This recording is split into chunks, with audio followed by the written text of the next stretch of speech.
Okay, so today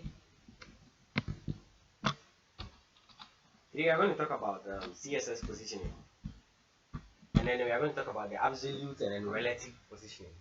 Yes, I have with me here a parent div. I have some text, paragraph text. I have a child div, and then I also have another paragraph text. So that is it being displayed over here. So in my styling, I gave a parent div a background of light blue. That is this weird background here, and then I give it a height and a width of 75, and then I also give it a padding of 1 m, height of 75 view height and a width of 75 view height. And then with my child div, I give it a background of blue, and then I give it a height and width of 50 pixels each. So basically, this is what we are going to use our child div to demonstrate our positioning, our absolute and relative positioning. Yeah. So without wasting much time, let's set our child div to the position of absolute. So absolute position. Okay, absolute. And then so yes, you could see that once I set the position to absolute, you could see that now it appears as if our CSS positioning or our CSS text positioning, our CSS positioning text doesn't recognize it. Although our child div is in the same position, it appears as if it is not in line or it is not in the same layer as it's used to. So it's like with absolute everything, and then when you set your position to absolute, everything goes underneath it, and it appears as though it doesn't exist. All right, so that's what we are actually seeing right here. So one thing that absolute we could also use our absolute position for is you could give it a top, bottom, and then left properties. So let's try and give it a top.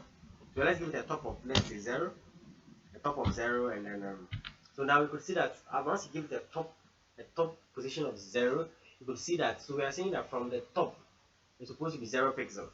So let's give it a left of 0. You could also see that from the left, so it moves to top 0, left 0, and then now we could change our top to bottom, and you could also see that from the bottom. Yes, you could also see that from the bottom it's also 0. All right, so yeah, that is one thing we could also give our positioning. And then another interesting way we can use this is to let's first get rid of width and height. So I'm going to comment width and height out. You see that when I commented it out, nothing actually shoots. So one thing you could also give it a top of 0, bottom of 0, a left of 0. So once we have bottom 0 already, so let me add a top of 0 to it. Top 0. To a top of 0. And then we will give it a right of 50%. So now you could see that after I give it a right of 50%, you see that so 50% from the right. That is exactly what we're saying here. So it's basically dividing the page into two parts. Yeah, so that is how the positioning can be used properly. Now let's give our child a rate of 100 pixels. And let's understand how this properly works. Exactly. So now that you've given a rate 100 pixels, you could also see. Okay, so yes, enough of this. Now we are going to talk about our relative position. Our relative position works. Let's give our parent position. Let's set our parent position to relative, and then let's see what happens. So as soon as we set our parent position to relative, now everything that happens in that box. So now because you've set the position to relative, so now our child doesn't go out of our parent, of its parent or the parent's day. And that is what is being demonstrated right now, right here. So now we are going to position. We are going to give it a length of 0, a length of 25%. Now let's give our child a length of 25%, a right of also 25%. So a length of 25%.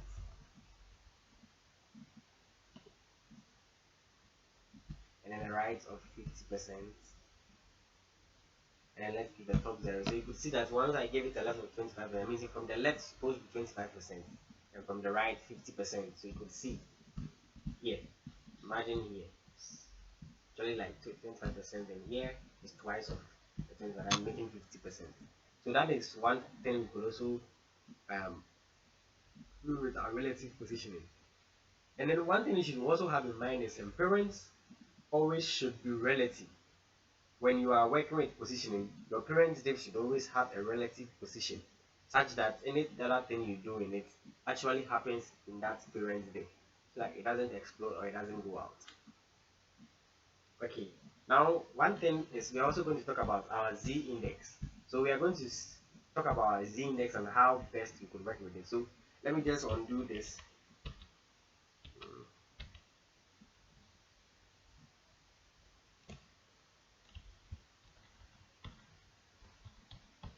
All right, and then let me just clear this and see what happens. Okay, so I'm taking this off.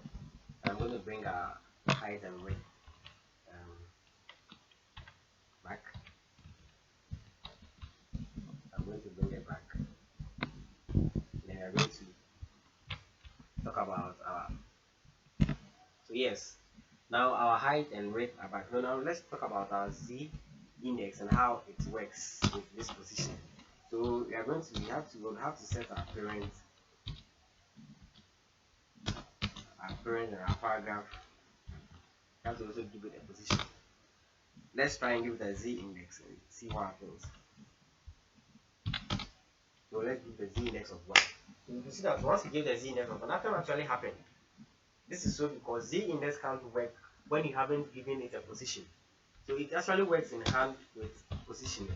So let's give it a position of, let's say, relative. And let's see how it works. So now you could see that now that we gave it a position of relative, now it jumps up front. And that our sales position is now happening in front of our div. So it's like we have given it, our Z index is actually used for layering. And that is what is happening right there. Alright, so that is it for our CSS positioning, relative, absolute, and then our Z index. Our next topic is going to be about inline block, and then inline floating, and then inline flex, and then block positioning or block properties in CSS. Alright, so thank you very much for the time, and then see you in the next video.